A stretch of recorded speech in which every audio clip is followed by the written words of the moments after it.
ada masalah pajak ya datang aja. Ya. Kita beresin. Saya ikut tes amnesti kemarin. Di Januari juga kita mau ikut lagi yang kedua.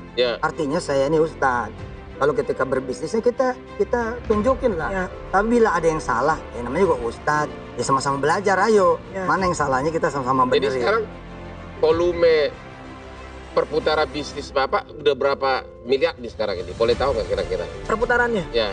Gila aja, turnovernya berapa miliar? Cukup lah untuk membiayai pesantren.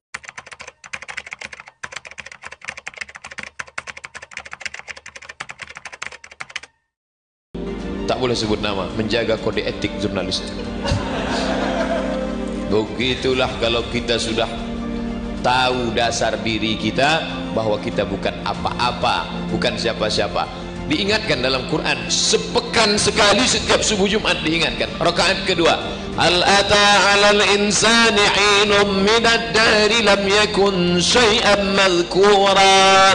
Pernah datang suatu masa manusia itu lam yakum syai'an madhkura, dia bukan apa-apa dan bukan siapa-siapa.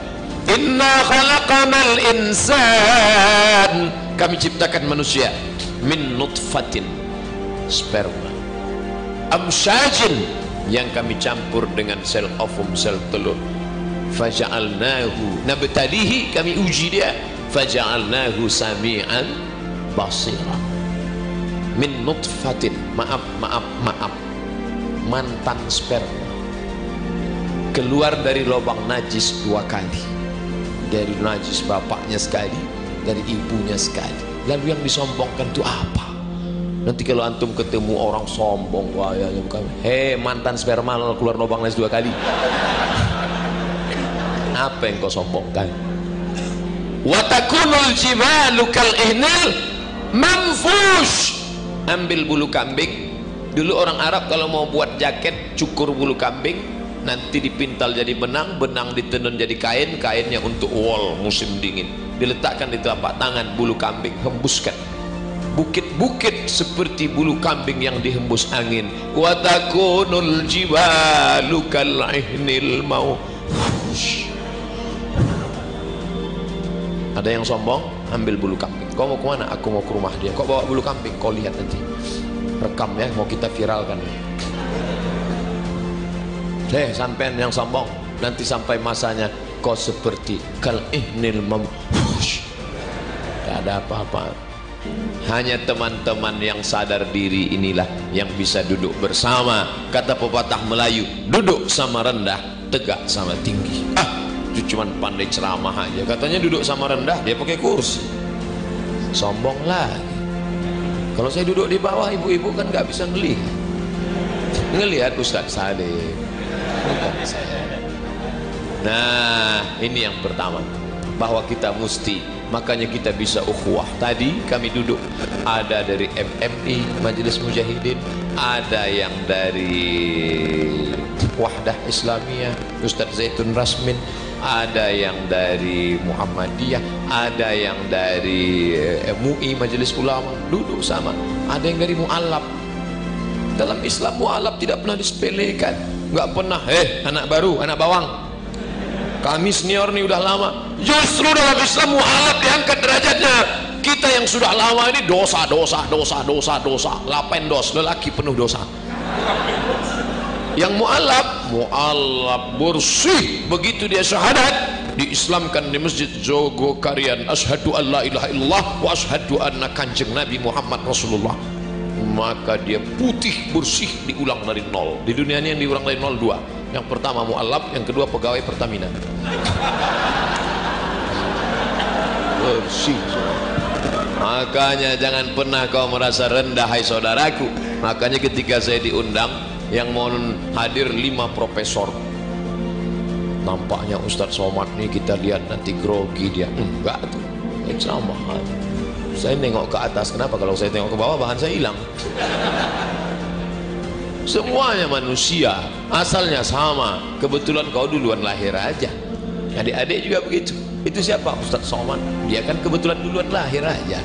Kalau sama kami lahir, belum tentu dia lebih dari aku. Dia kan cuma lebih tua aja. Ini penting. Bangkitkan semangat, jatuhkan harga diri di hadapan Allah, bukan di hadapan manusia. barulah kita bisa menjalin ukhuwah.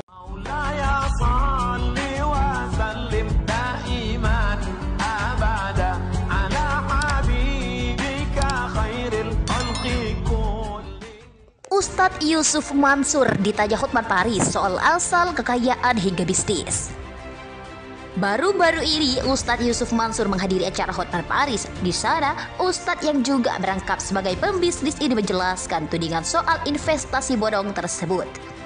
Pengacara kondang Hotman Paris Hutapea dan Bella Di Ricardo tentunya langsung dengan terang menanyakan soal permasalahan yang saat ini dihadapi Ustadz Yusuf Mansur tersebut. Bahkan sampai menanyakan soal asal kekayaan hingga bisnisnya saat ini. Yusuf Mansur menegaskan dirinya bukan penipu. Yusuf mengakui sebagai manusia banyak melakukan kesalahan dalam melangkah, namun bukan sengaja menipu jamaahnya. Ya, namanya Ustadz, ada salah-salahnya, masih belajar tapi tidak menipu, katanya. Hotman Paris lantas mengejar Yusuf Mansur. Pertanyaan tentang asal kekayaan, pasalnya sebagai Ustadz dirinya mampu membeli sebuah klub sepak bola, membeli hotel dan lain sebagainya. Kekayaan bapak itu sumbernya dari mana? Tanya Hotman. Dari bisnis, jawab Yusuf Mansur. Bisnisnya dari mana? Sergah Hotman. Ya, dari bisnis asli, bisnis food, beverage, hotel, dan travel. Tak puas dengan jawaban Yusuf Mansur, Hotman Paris kembali mengejarnya dengan pertanyaan tentang asal uang untuk menjalankan bisnisnya. Sumbernya dulu dari mana duitnya? Tanya aja. Ya sumber halal lah, jawab Yusuf. Halalnya dari mana? Tanya Hotman lagi. Ya kayak Wirda putri saya, dia jualan kosmetik, arak sekecil itu aja, transaksinya sudah lumayan. Duitnya dari beberapa putaran uang dari bisnis. Ustadz Yusuf Mansur ditanya Hotman Paris soal asal kekayaan hingga bisnis.